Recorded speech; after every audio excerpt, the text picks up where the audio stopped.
नमस्कार विद्यार्थियों, मैं कमलेश गुप्ता आपका स्वागत करती हूँ। बच्चों, हम कक्षा 10 की हिंदी पढ़ रहे हैं। हमारी पाठ्य पुस्तक का नाम है कृतिका और हम उसका आज अध्याय 1 पढ़ेंगे। बच्चों, हमारे इस अध्याय 1 यानी माता का आंचल, इस अध्याय के जो लेखक हैं वो है शिवपूजन सहाय।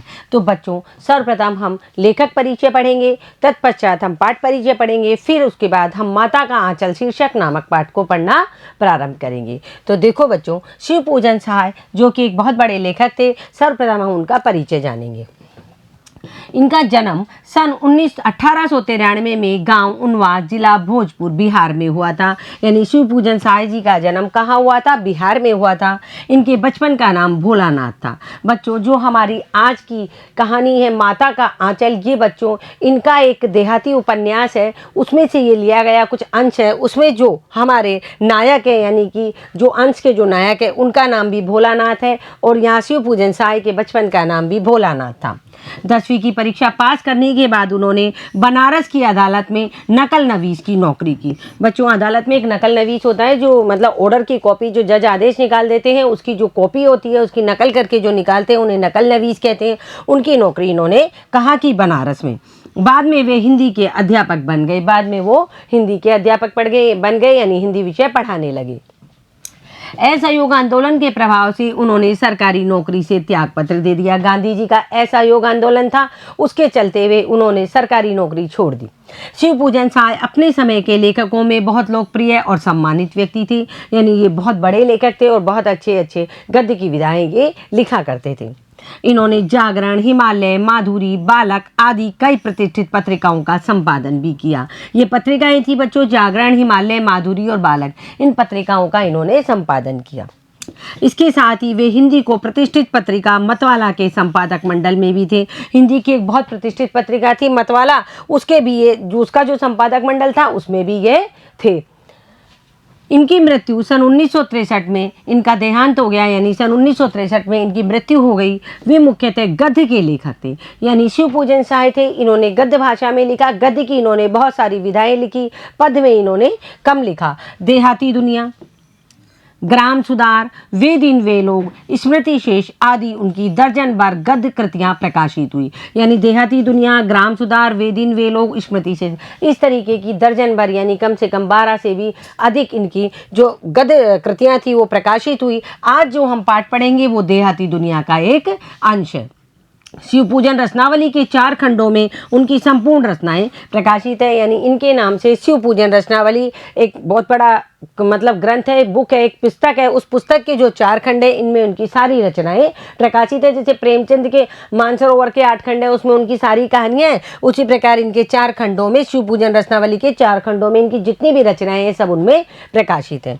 उनकी रचनाओं में लोक जीवन और लोक संस्कृति के प्रसंग सहज ही मिल जाते हैं। यानी शिवपूजन सहाय की जितनी भी रचनाएं हैं अधिकतर आंचलिक रचनाएं हैं, देहाती रचनाएं हैं, जिनमें लोक जीवन, जो सामान्य लोक जीवन होता है, और जो लोक संस्कृति होती है सामान्य, जिसको हम कहते हैं लोकल, जो हमारी स्थानीय संस्कृति होती है, उनके प्रसंग बहुत ही सहजता से इसमें मिल जाते हैं। अब बच्चों, हम पाठ माता का आंचल है उसमें क्या आएगा और शिवपूजन सहाय ने उसमें क्या लिखा है, ये देहाती दुनिया का एक अंश है। उसको हम यहाँ पहले पाठ का सार देख लेते हैं, पाठ का परिचय, फिर हम पाठ पढ़ेंगे। यह अंश शिवपूजन सहाय के उपन्यास देहाती दुनिया से लिया गया है और सन 1926 में प्रकाशित देहाती दुनिया हिंदी का पहला आंचलिक उपन्यास माना जाता है। देखो बच्चों, ये एक सामान्य ज्ञान का प्रश्न भी बनता है कि हमारे यहाँ पहला आंचलिक उपन्यास किसने लिखा और पहला आंचलिक उपन्यास कहाँ से लिया गया। देखो, हमारा पहला आंचलिक उपन्यास है देहाती दुनिया। कौन सा है? देहाती दुनिया, जो सन 1926 में प्रकाशित हुआ और उसके लेखक है शिवपूजन सहाय। आंचलिक का मतलब जानते हो बच्चों? ग्रामीण परिवेश से संबंधित, सामान्य जनजीवन से संबंधित जो लिखा जाता है उसे आंचलिक कहते हैं। इतना ही नहीं, यह स्मरण शिल्प में लिखा गया है। हिंदी का पहला उपन्यास भी माना जाता है। स्मरण शिल्प का मतलब याद के रूप में, किसके रूप में लिखा गया है? यादों के रूप में लिखा गया है। और हिंदी का पहला उपन्यास भी शिवपूजन सहाय द्वारा लिखा गया है। देहाती दुनिया को पहला उपन्यास माना गया है। इसमें ग्रामीण जीवन का चित्रण ग्रामीण जनता की भाषा में किया गया है। जो देहाती दुनिया उपन्यास है, इसमें जितनी भी भाषा आई है वो ग्रामीणों को लेकर के की गई है, और जो जनजीवन दिखाया गया है वो भी गाँव का जनजीवन है। साथ ही ग्रामीण जनता की भाषा में, यानी वहाँ की जो सामान्य स्थानीय भाषा है, उसी में ही इसे लिखा गया है। लेखक ने उपन्यास की भूमिका में यह संकेत दिया है कि ठेठ से ठेठ देहाती या अपाड़ गंवार, निरीक्षण हलवाई और मजदूर भी बड़ी आज़ादी से इसे समझ सके। मतलब ये जो देहाती दुनिया उपन्यास इस प्रकार लिखा गया है, ठेठ से ठेठ, जो बिल्कुल मतलब गांव में रहने वाला हो, देहाती व्यक्ति हो, बिन मतलब अपढ़ हो, ज़्यादा पढ़ना लिखना नहीं जानता हो। गंवार किसको कहते हैं? जिनको पढ़ना नहीं आता है। बाकी गंवार कोई बच्चों ऐसा वैसा कोई शब्द नहीं है, बाकी जिनको पढ़ना नहीं आता हो, निरीक्षण हलवाई, है ना, और मजदूर भी बड़ी आज़ादी से इस उपन्यास को पढ़ सकते थे, क्योंकि इसकी जो भाषा है वो बिल्कुल स्थानीय है, सामान्य देहाती भाषा है। आत्मकथात्मक शैली में रचे गए इस उपन्यास का कथा शिल्प अत्यंत मौलिक और प्रयोगधर्मी है। यानी स्मरण शिल्प में लिखा गया है, यानी आत्मकथात्मक शैली में। यानी भोलानाथ किसका नाम है? शिवपूजन साय के बचपन का नाम है। उन्होंने अपने आप को स्मरण करते हुए अपनी अपनी जो आत्मकथा है उसको इस उपन्यास में ढाला है, और इसका जो कथा शिल्प है वो बहुत मौलिक है, साथ ही प्रयोगधर्मी है। शिशु चरित्र भोलानाथ कथानक का दृष्टि बिंदु है। मतलब भोलानाथ जो कथानक है, इसमें जो पात्र है उसका क्या है? शिशु चरित्र है, यानी छोटे बालपन का चित्रण इसमें किया गया है। संकलित अंश में ग्रामीण अंचल और उसके चरित्रों का एक अनोखा चित्र है। जब हम इस उपन्यास के इस भाग को पढ़ेंगे, माता के आंचल को, तो उसमें हम देखेंगे, यानी जो हमारे पास अंश है उसमें ग्रामीण अंचल और ग्रामीण अंचल में जितने भी चरित्र हैं उनका अनोखा चित्रण इसमें प्रस्तुत किया गया है। बालकों के खेल, कौतूहल, माँ की ममता, पिता का दुलार, लोकगीत आदि अनेक प्रसंग इसमें शामिल है। यानी माता का आंचल जो कि देहाती दुनिया से लिया गया एक अंश है, उसके अंदर क्या है? उसके अंतर्गत है बालकों के खेल। गाँव में बच्चे कौन कौन से खेल खेलते थे? कौतूहल यानी उत्सुकता बच्चों के अंदर जो है, माँ की ममता दिखाई गई है, पिता का प्यार दिखाया गया है, लोकगीत आदि अनेक प्रसंग हमारे इस पाठ में आएंगे।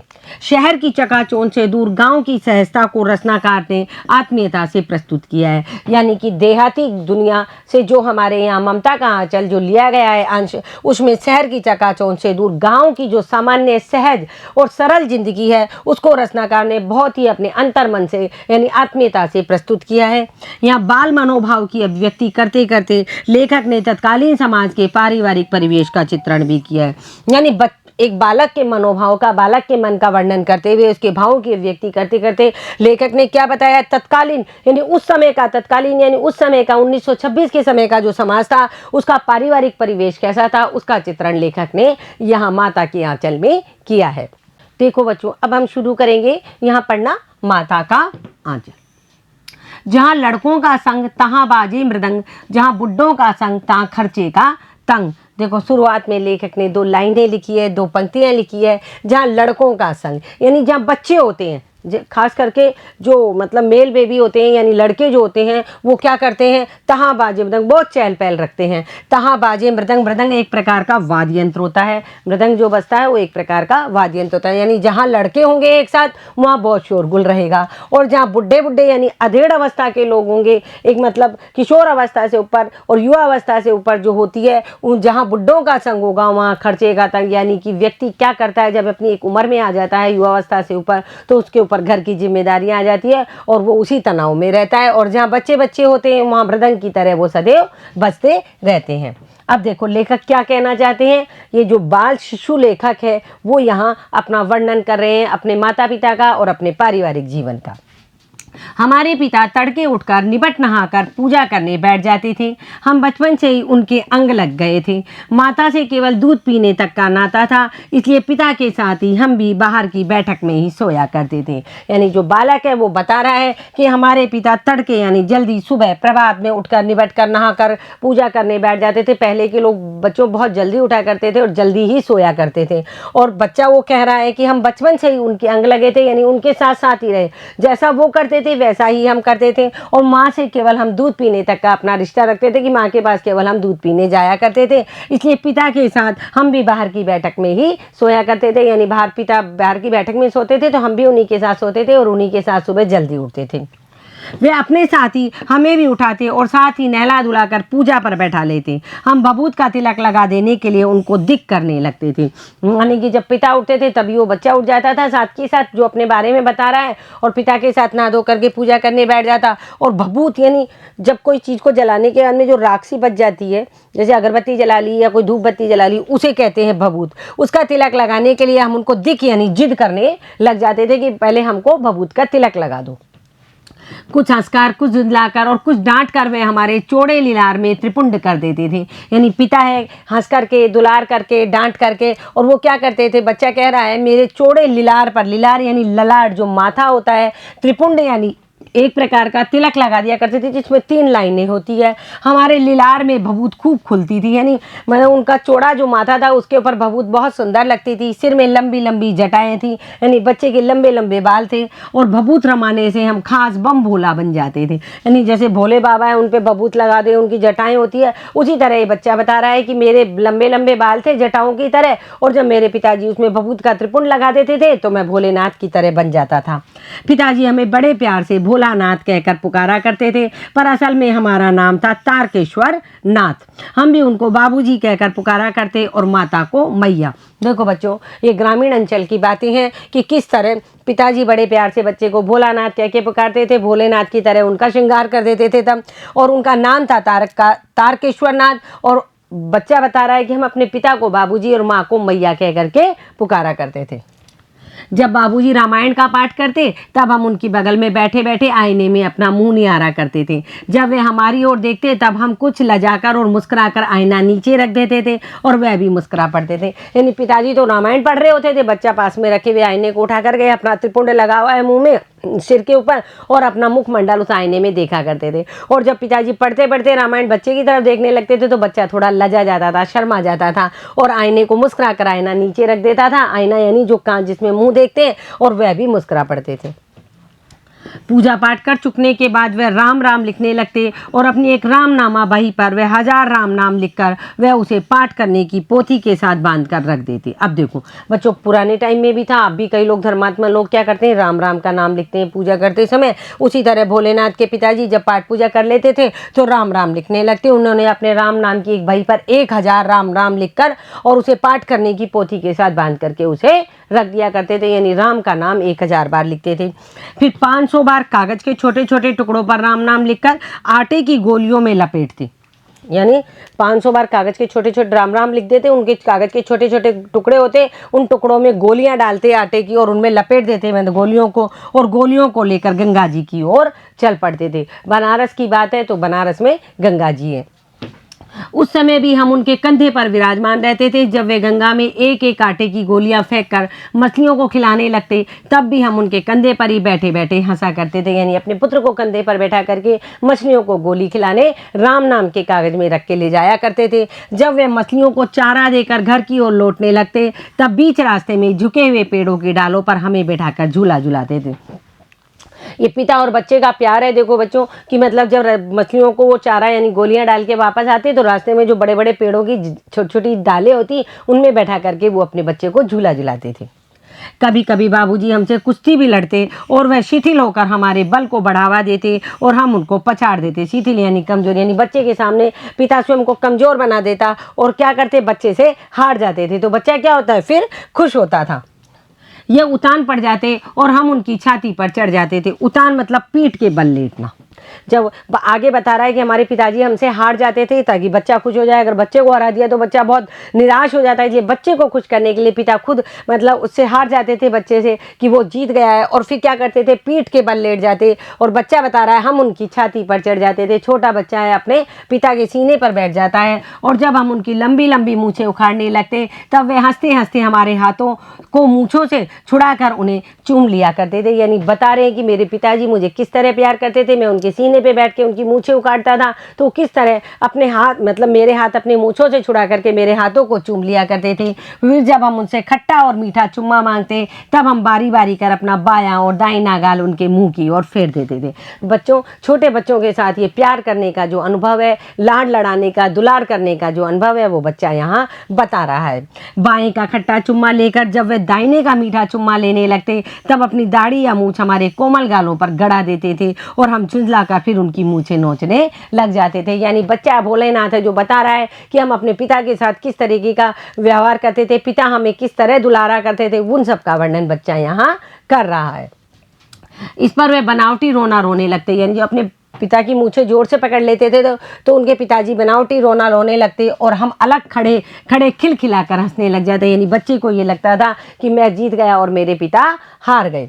उनके साथ हंसते हंसते जब हम घर आते तब उनके साथ ही हम चौके पर खाने बैठते थे। यानी पिता पुत्र बता रहा है कि मैं अपने पिता के साथ ही खाना खाने बैठता था। वे हमें अपने ही हाथ से फूल के कटोरे में गोरस और भात सान कर खिलाते थे। यानी फूल के कटोरे में फूल का डिजाइन का जो कटोरा था उसमें गोरस या तो छाछ भी हो सकती है, दही भी हो सकता है और दूध भी हो सकता है। तो उसमें भात सान कर, तो दूध में तो चावल डालते नहीं होंगे, यानी भात का मतलब चावल, दही या उसमें छाछ में चावल डाल करके खिलाते थे, सान कर यानी मिला करके। जब हम खाकर अफर जाते, अफर यानी भर पेट से अधिक खाना, अफारा आना कहते हैं ना, पेट भरने से अधिक खा लेना, तब मैया थोड़ा और खिलाने के लिए हट करती थी। माँ की ममता होती है कि नहीं अभी इसका पेट नहीं भरा होगा, और वह बाबूजी से कहने लगती आप तो 4-4 दाने के कोर बच्चे के मुंह में देते जाते हो, यानी आप तो थोड़ा, बाबूजी से कहती थी आप तो थोड़ा थोड़ा खिलाते हो बच्चे को, लाओ मैं खिलाती हूँ अच्छे से। इसे वह थोड़ा खाने पर भी समझ लेता कि हम बहुत खा गए हैं। यानी कि माँ है जो पिताजी से कह रही है आप तो बहुत थोड़ा थोड़ा खिलाते हो, और थोड़ा खिलाते हो तो इससे इसका पेट नहीं भरता है। आप खिलाने का ढंग नहीं जानते, बच्चे को भर मुंह कोर खिलाना चाहिए, यानी बच्चे को थोड़ा सा बड़ा कोर खिलाना चाहिए जिससे उसका मुंह भर जाए। क्या चिड़िया की तरह थोड़ा थोड़ा सा खिलाती हो? जब खाएगा बड़े बड़े कोर तब पाएगा दुनिया में ठोर। ठोर का मतलब स्थान, यानी माँ कहती थी जब बड़े बड़े कोर खाएगा, ये मतलब बड़े बड़े ग्रास खाएगा जिसको बाइट कहते हैं इंग्लिश में, खाएगा तो ये क्या खाएगा, दुनिया में अपना एक स्थान बनाएगा, यानी इसके शरीर में ताकत आएगी। देखिए मैं खिलाती हूँ, मर्दुए क्या जाने कि बच्चों को कैसे खिलाना चाहिए। यानी माँ है उसकी जो कहती है, मर्दुए यानी जो पुरुष लोग हैं वो क्या जाने बच्चों को कैसे खाना खिलाया जाता है। और महतारी के हाथ से खाने पर बच्चों का पेट भी भरता है। महतारी यानी माता या माँ के हाथ से खाने से बच्चे का पेट ज़्यादा अच्छे से भरता है। यह कह वह थाली में दही भात शांति और अलग अलग तोता, मैना, कबूतर, हंस, मोर आदि के बनावटी नाम से कोर बनाकर ये कहते हुए खिलाती जाती कि जल्दी खा लो नहीं तो उड़ जाएंगे। देखो बच्चे, छोटे बच्चों को खाना खिलाना, पहले के बच्चे तो फिर भी खा लेते थे, आजकल के बच्चों को भी खाना खिलाना बहुत मुश्किल है। यानी बच्चों को माँ क्या करती थी उसकी कि पहले मोर के नाम का खिलाती, फिर कौवे के नाम का खिलाती, तोता, मैना सब के नाम के, और कहती थी जल्दी जल्दी खाओ नहीं तो ये सारे पक्षी उड़ जाएंगे। यानी बच्चे को बहलाने का एक तरीका था। पर हम उन्हें इतनी जल्दी उड़ा जाते कि उड़ने का मौका ही नहीं मिलता था। जब हम सब बनावटी चिड़ियों को चट कर जाते तब बाबूजी कहने लगते अच्छा अब तुम राजा हो, जाओ खेलो। यानी कि जब वो बच्चा अपनी माँ के द्वारा खिलाए हुए सारी चिड़ियाओं के नाम के खाना खा लेता तब उसके पिताजी कहते बनावटी चिड़ियाएँ, नाम की चिड़ियाएँ थी, कहने लगते अच्छा तुम जाओ राजा और अब जा कर के खेलो। बस हम उठकर उछलने कूदने लगते थे, फिर रस्सी में बंधा हुआ काठ का घोड़ा लाकर नंग धड़ंग बाहर गली में निकल जाते थे। फिर क्या करते थे, उछलने कूदने लगते, भाई अब खाना खा लिया, पेट भी भर गया, नहा लिए धो लिए, पूजा पाठ हो गई, गंगा जी में भी मछलियों को चारा डाला है, झूला भी झूला है। फिर रस्सी में बंधा हुआ एक काठ का यानी लकड़ी का, काठ मतलब लकड़ी का घोड़ा लेकर नंग धड़ंग यानी बिना कुछ कपड़े पहने बाहर गली में निकल जाते थे। बच्चों पहले गाँव में, आज भी कहीं अंदर के गाँव में जाओ तो गर्मियों में तो बच्चे कपड़े ही नहीं पहनते, बिना कपड़ों के रहते हैं। जब कभी मैया हमें अचानक पकड़ पाती तब हमारे लाख छटपटाने पर भी एक चुल्लू कड़वा तेल हमारे सिर पर डाल ही देती, और मैया यानी माँ क्या करती थी, उसको पकड़ लेती थी अचानक। वैसे तो वो हाथ नहीं आते थे, और हमारे लाख छटपटाने में बच्चा करता है ना कि मुझे छोड़ दो, मतलब बड़ा चुलबुला सा बच्चा होता है और माँ की जो पकड़ से छूटना चाहता है, फिर भी एक चुल्लू कड़वा तेल यानी सरसों का तेल हमारे सिर पर डाल ही देती, सिर पर तेल लगा देती थी। बच्चे बालों में तेल नहीं लगवाते। हम रोने लगते और बाबूजी उस पर बिगड़ खड़े होते। जब बच्चा रोने लगता कि मेरे सिर में तेल लगा दिया तो बाबूजी को बुरा लगता और वो माँ पर बिगड़ पड़ते, पर हम हमारे सिर में तेल बोत कर हमें उबट कर ही छोड़ती। लेकिन माँ क्या करती थी, सुनती नहीं थी बाबूजी की, और हमारे सिर में तेल बोत कर यानी तेल से हमको पूरा सरोबार कर देती थी और उसकी अच्छे से मालिश करके ही छोड़ती थी। और फिर हमारी नाभि और लिलार में काजल की बिंदी लगाकर चोटी गूंथती, यानी उसके बड़े बड़े बाल थे बच्चे के, तो बच्चे क्या करती थी, सिर में तेल लगाती, उसकी नाभि में भी तेल लगाती, लिलार यानी ललाट पर, सिर पर यहाँ पर काजल की छोटी सी बिंदी लगा देते थे कि बच्चे को कहीं नजर ना लगे, और फिर उसकी चोटी गूंथती और उसमें फूलदार लट्टू बांधकर रंगीन कोट कुर्ता टोपी पहना देती। बच्चा तो नंगा ही बाहर भाग जाता था, लेकिन माँ क्या करती, उसको पकड़ के उसके तेल लगाती, उसकी बाल गूंथती, उसके बालों में मालिश करती, और साथ ही उसके नाभि और लिलार में क्या करती, काला टीका लगाती ताकि बच्चे को नजर नहीं लगे।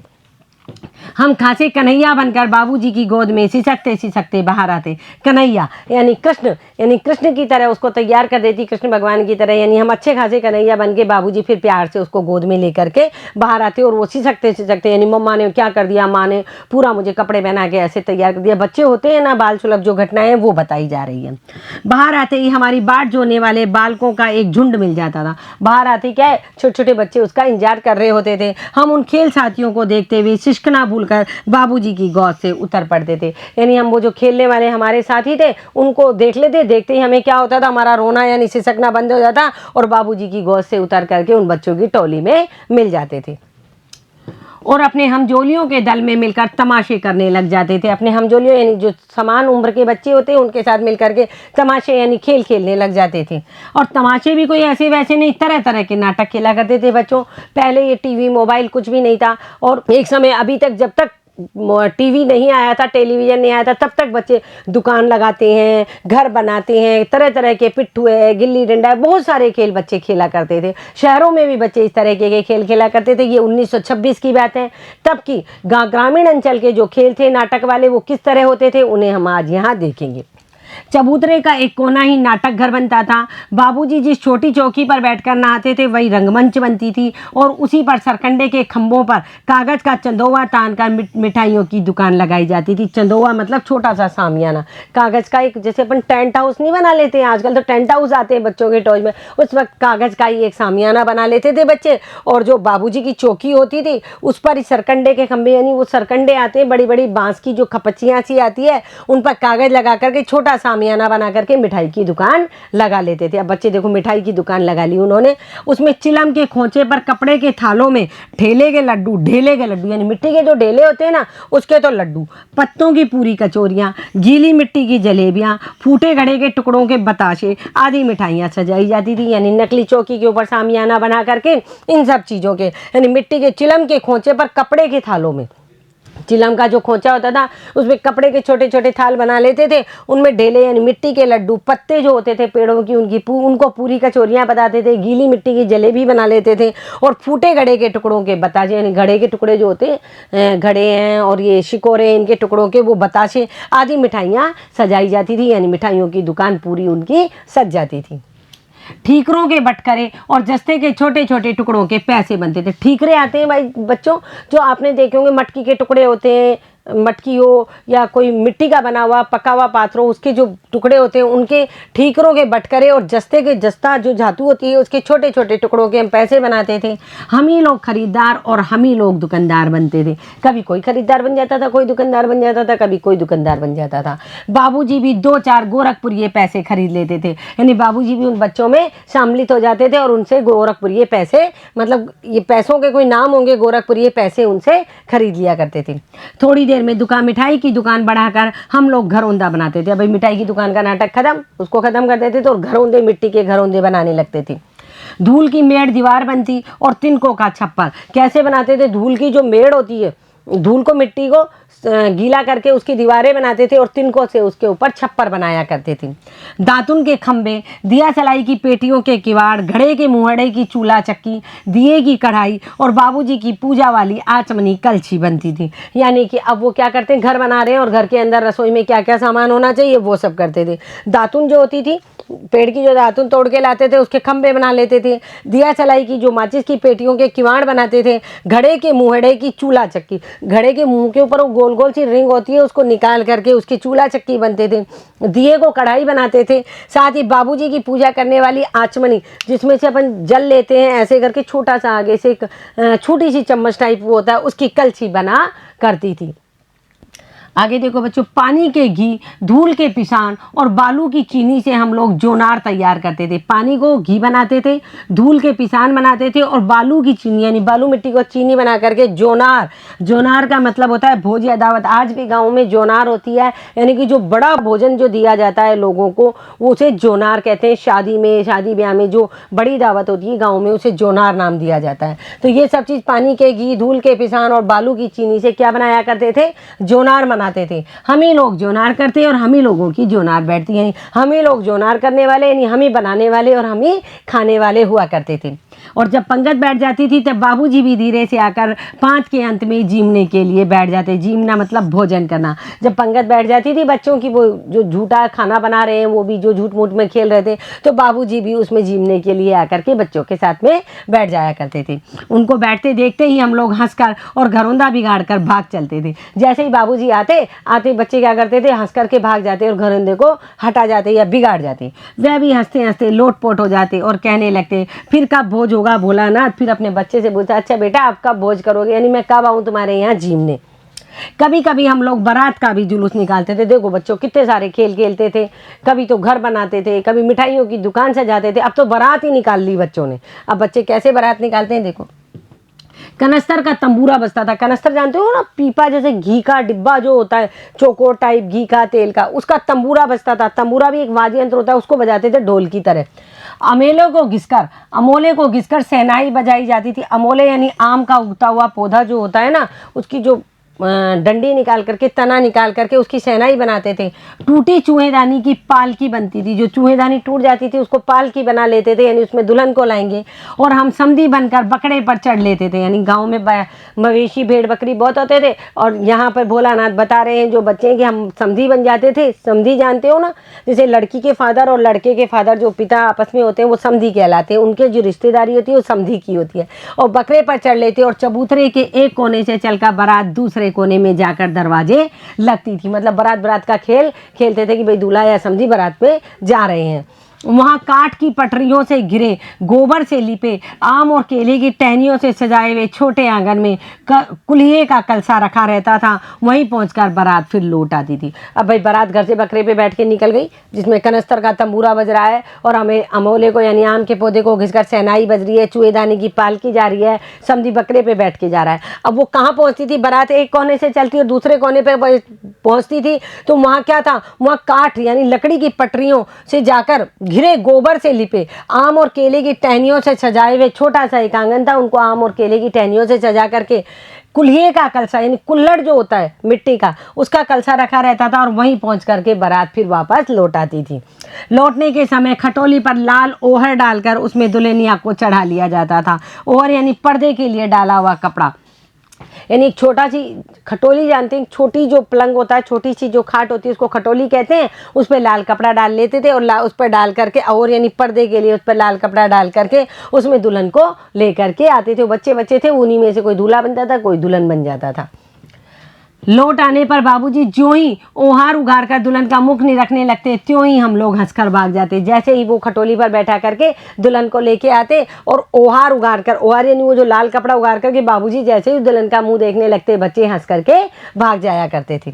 थोड़ी देर बाद फिर लड़कों की मंडली जुट जाती थी। इकट्ठी होती ही राय जमती की खेती की जाए। बस चबूतरे के छोर पर घिरनी गड़ जाती और उसके नीचे की गली कुआं बन जाती थी। अब बच्चे क्या खेल खेले, थोड़ी देर बाद फिर बच्चे इकट्ठे हो जाते थे कि चलो अब करते हैं अपन खेती। क्या करते हैं, खेती करते हैं। तो सब क्या करते थे, ऐसी राय जमती कि खेती की जाए। चबूतरे के एक छोर पर घिरनी गड़ जाती थी, यानी घिरनी जो चक्कर टाइप जो होता है ना, जो चक्कर सा घिरनी से चलाते हैं, या आप उसको समझ लो साइकिल का पहिया वगैरह जो कुछ भी होता है। और उसके नीचे की जो गली होती थी, चबूतरे पे एक साइड पे घिरनी लगा दी और नीचे की तरफ गली है, उसको कुआं बना देते थे। भाई हम कुएं से पानी खींच रहे हैं घिरनी लगा करके।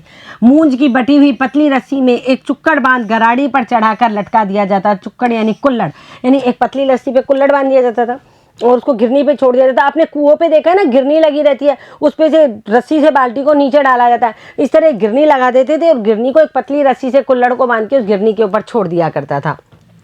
दो लड़के बैल बनकर मोट खींचने लग जाते थे। मोट यानी कि मतलब जो चरस टाइप जो होती है ना, मोट, उसको मोट कहते हैं। मतलब जैसे बैलों के कंधे के ऊपर जो रखा जाता है और उसको लेकर के बैल जब घूमते हैं तो कुएं से पानी निकलता है। उसी तरह दो लड़के बैल बन जा करके मोट खींचने लग जाते थे। चबूतरा खेत बनता था और कंकड़ बीज और ठेंगा हल जुहाटा, यानी सब चीज़ें उनके पास मौजूद थी। जितनी भी चीज़ें थी उन सब से ही वो सब काम कर लिया करते थे। यानी कम है तो कम में सारा काम का जुगाड़ बैठा लिया करते थे। बड़ी मेहनत से खेत जोते बोए और पटाए जाते हैं। फसल तैयार होते देर नहीं लगती और हम हाथों हाथ फसल काट लेते थे। काटते समय गाते थे, यानी कुआं बना लिया, घिरनी लगा दी, बैल बना लिए, चबूतरे को खेत बना लिया, कंकड़ों को बीज बना लिया और तुरंत ही उनकी फसल बढ़ के बड़ी हो जाती थी और तुरंत फसल कट जाती थी। और फसल काटते समय वो बच्चे क्या गाना गाते थे, ऊंच नीच में बई कियारी जो उपजी सो भई हमारी। ऊंच नीच में करी, जो भी कुछ हुआ, ये स्थानीय बोली के जो गीत हैं, पंक्तियां हैं, वो लिखी गई है कि ऊंच नीच में बई कियारी जो उपजी सो भई हमारी, यानी जो उपजी है वो हमारी है। फसल को एक जगह रखकर उसे पैरों से रोंद डालते थे। अब क्या करें, बच्चे हैं, जो फसल सी लाते थे, पेड़ पौधे के जो टुकड़े लाते थे उनको पैरों से रोंद डालते थे।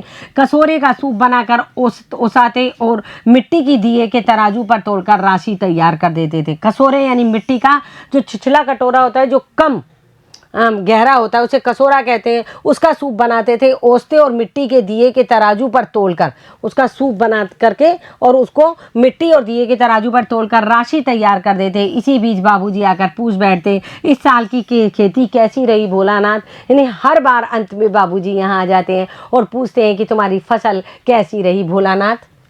बस फिर क्या, हम लोग ज्यों का त्यों खेत खलियान छोड़कर हंसते हुए भाग जाते थे। कैसी मौज की खेती थी, यानी बस बाबूजी के आते ही हम सब चीज़ छोड़ करके भाग जाते थे। और कैसी मस्तीदार खेती थी, बच्चों को बैल बनाते थे, खेती करते, सूप बनाते, यानी बच्चे खूब मज़े करते थे। ऐसे ऐसे नाटक हम लोग बराबर खेला करते थे। बटोई भी कुछ देकर ठिठक कर हम लोगों के तमाशे देख लेते थे। बटोई मतलब रागीर। रागीर भी क्या करता था, कुछ देर रुकते थे, भाई बच्चे क्या खेल रहे हैं। जो आने जाने वाले लोग थे वो भी क्या करते थे, बच्चों के खेल देखने लग जाते थे। जब कभी हम लोग ददरी के मेले में जाने वाले आदमियों का झुंड देख पाते, तब कूद कूद कर चिल्लाने लगते। ददरी कोई जगह होगी, वहाँ कोई मेला लगता होगा, तो वहाँ जब आदमी लोग जाते थे इकट्ठे होके, तो ये बच्चे कूद कूद कर चिल्लाते थे, चलो भाइयों ददरी सत्तू पिसान की मोटरी। यानी इसका मतलब है ददरी चलो, सत्तू पिसान कोई व्यक्ति होगा उसकी मोटर में बैठ करके। अगर किसी दूल्हे के आगे आगे जाती हुई ओहारदार पालकी को देख पाते, तब खूब जोर से चिल्लाने लगते। यदि वास्तव में कोई दूल्हा है, शादी करने जा रहा है और उसके आगे एक ओहारदार यानी ढकी हुई लाल कपड़े की पालकी जा रही है, तो बच्चे कहते थे, रहरी में रहरी पुरान रहरी, डोला के कन्या हमार महरी। रहरी मतलब अरहर। बच्चों ये वहाँ की जो स्थानीय बनारस की जो बोली है, उत्तर प्रदेश के बनारस की जो बनारसी वाराणसी भाषा है, ये वो है, रहरी में रहरी पुरान रहरी, डोला के कन्या हमार महरी। यानी पूरी ग्रामीण अंचल की ये भाषा है। यानी मतलब दूल्हा है जो बारात लेके जा रहा है, उसके आगे आगे जब पालकी चल रही है तो बच्चे देख करके इस तरीके का गीत गाया करते थे।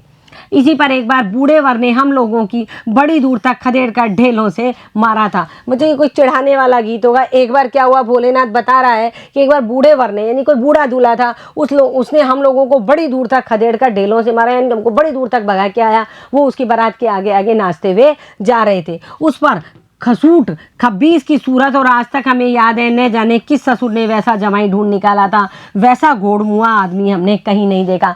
बच्चों ये स्थानीय बोलचाल की भाषा है, जो देहाती भाषा है, उसके लिए वो बच्चा बता रहा है कि बूढ़े वर्ग के आगे आगे हम इस तरह गाते हुए जा रहे थे और उस बूढ़े ने हमको क्या किया, बहुत दूर तक खदेड़ कर मिट्टी के ढेलों से मारा। मतलब बच्चा बता रहा है उस खूसट खबीज यानी बुढ़ा जो दूल्हा था, उसकी सूरत हमें आज तक भी याद है कि उसकी सूरत बहुत बुरी थी। ना जाने किस ससुर ने अपनी बेटी ब्याहने के लिए उस ऐसा जमाई ढूंढा था। वैसा घोड़ मुआ आदमी यानी घोड़े के मुंह जैसा आदमी हमने आज से आज तक नहीं देखा। तो बच्चों देखो, ये बच्चों का ग्रामीण बच्चों का बचपन है, उसके बारे में यहाँ बताया जा रहा है। आम की फसल में कभी कभी खूब आंधी आती थी और आंधी के कुछ दूर निकल जाने पर हम लोग बाग की ओर दौड़ पड़ते थे। बच्चों जब आम की फसल आती है, उन दिनों गर्मी के मौसम में आंधी खूब आती है, और जब आंधी आती है तो क्या होता है, बच्चों को पता चल गया आंधी आ गई तो क्या होगा, आम है जो पेड़ से टूट करके गिर जाते हैं नीचे। और जब आंधी कुछ दूर निकल जाती थी, खत्म हो जाती, तो बच्चे बाग की ओर दौड़ पड़ते और वहाँ चुन चुन कर गुले गुले गोपी आम चबाते थे। कैसे आम, गोपी आम। कुछ आम के नाम जैसे सरोली है, सफ़ेदा है, दशहरी है, ये जो नाम होते हैं, उसी तरह कोई गोपी आम थे, उनको हम खूब चापते थे। एक दिन की बात है, आंधी आई और पट पड़ गई। आकाश काले बादलों से ढक गया, मेघ गरजने लगे, बिजली कौंदने और ठंडी हवा सनसनाने लगी, पेड़ झूमने और जमीन चूमने लगे। हम लोग चिल्ला उठे। एक बार क्या हुआ, बच्चा वो भोलानाथ बता रहा है कि तेज आंधी आई और पट पड़ गई, यानी तुरंत ही चल निकल गई वहाँ से, और आकाश काले काले बादलों से घिर गया, मेघ गरजने लगी, बादल गरजने लगे, बिजली चमकने लगी, ठंडी ठंडी हवाएं चलने लगी और पेड़ झूमने और जमीन चूमने लगे। यानी हवा इतनी तेज थी कि पेड़ जमीन की ओर आने लगे और हम लोग चिल्ला उठे। क्या एक पैसा की लाई बाजार में छितराई, बरखा उधरे बिलाई। यानी बारिश के मौसम में जो गीत गाया जाता था वो पंक्तियां बच्चे यहाँ गा करके बता रहे हैं। लेकिन बरखा न रुकी और मूसलाधार पानी होने लगा। हम लोग पेड़ों की जड़ से धड़ से सट गए, जैसे कुत्ते के कान में अठई चिपक जाती है, मगर बरखा जमी नहीं, थम गई। अब देखो बच्चे, क्या हुआ, आंधी आई और आंधी के आते ही बाग में आम लेने के लिए चले गए, लेकिन बारिश क्या है, रुकी नहीं। बारिश आ गई अचानक, आंधी तो निकल गई और काले काले बादल घिराए और क्या हुआ, बारिश तेज आने लगी, मूसलाधार पानी होने लगा और हम लोग पेड़ों की जड़ से धड़ से सट गए। मतलब पेड़ों की जो जड़ थी, नीचे का हिस्सा था, उसने अपने धड़ से यानी अपनी सीने से जाकर के पेड़ों को हमने जकड़ लिया, क्योंकि तेज बारिश थी। ऐसे ही सट गए जैसे कुत्ते के कान में अठई चिपक जाती है। अठई क्या होती है बच्चों? कुत्ते के शरीर में चिपके रहने वाला एक छोटा सा कीड़ा होता है, उसे अठई कहते हैं। उसी प्रकार हम पेड़ों की जड़ से चिपक गए और मगर बरखा जमी नहीं, लेकिन बारिश ज़्यादा आई नहीं, थम गई, रुक गई। बरखा के बंद होते ही बाग में बहुत से बिच्छू नजर आए। कारण बच्चों, गर्मी में तेज गर्मी होती है तो क्या होता है, बिच्छू सांप जैसे जानवर होते हैं जो जमीन के अंदर रहते हैं। जैसे ही जमीन पे पानी गिरता है, उसमें से भभक निकली है, यानी गर्मी निकलती है जमीन में से, तो जितने भी जीव जंतु जमीन के अंदर रहते हैं वो गर्मी की वजह से बाहर सतह पर आ जाती हैं। हम लोग डर कर भाग चले। हम लोगों में बैजू बड़ा धीर था। बैजू एक बच्चे का नाम है। संयोग की बात है, बीच में मूसन तिवारी मिल गए। बेचारे बूढ़े आदमी को सूझता कम था। बैजू उनको चढ़ाकर बोला, बुढ़वा बेईमान मांगे करेले का चोखा। देखो बच्चों, बच्चे शैतान थे, बूढ़े आदमियों को भी नहीं छोड़ते। यानी भोलानाथ बता रहा है कि हम लोग डर के वहाँ से भागे क्योंकि बहुत सारे बिच्छू निकलने लगे। हम लोगों में बेजू नाम का बच्चा बड़ा शैतान था। उस वक्त संयोग की बात है, बीच में मूसन तिवारी कोई बुजुर्ग आदमी थे, वो मिल गए। उन बेचारों को सूझता नहीं था और बेजू उनको क्या करने लगा, चिढ़ाने लगा। बुढ़वा बेईमान मांगे करेले का चोखा, ये पंक्तियां हैं जो चिढ़ाने के लिए बनाई गई है। हम लोगों ने भी बेजू के सुर में सुर मिलाकर यही चिल्लाना शुरू किया। मूसन तिवारी ने बेतहाशा खदेड़ा।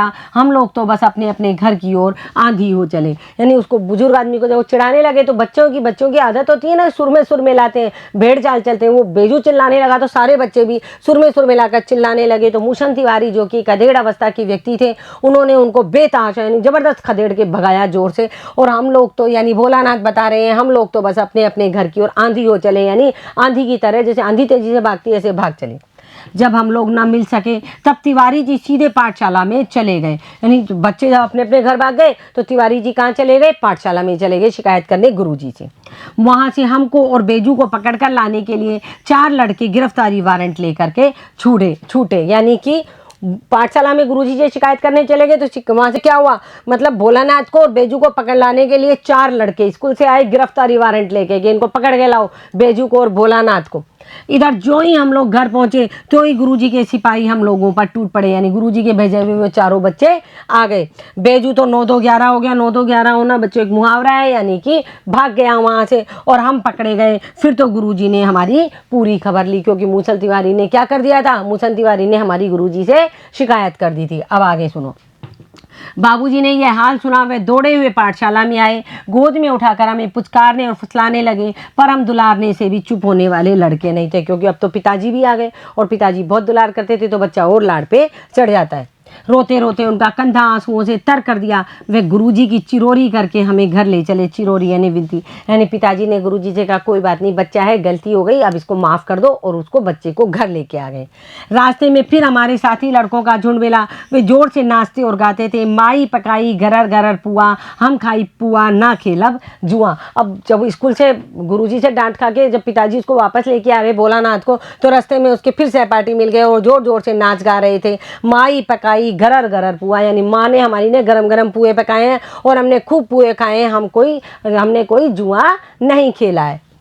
फिर क्या था, हमारा रोना धोना भूल गया और हम हट करके बाबूजी की गोद से उतर पड़े और लड़कों की मंडली में मिलने लगे वही तानसुर अलापने। यानी फिर वही बच्चा तो थोड़ी देर बाद वो का वही हो जाता है, और बाबूजी की गोद से उतर पड़े बच्चों को देखते ही, और लड़कों की मंडली में मिल गया वापस से, और साथ तान और सुर में वापस से खेलने लगे।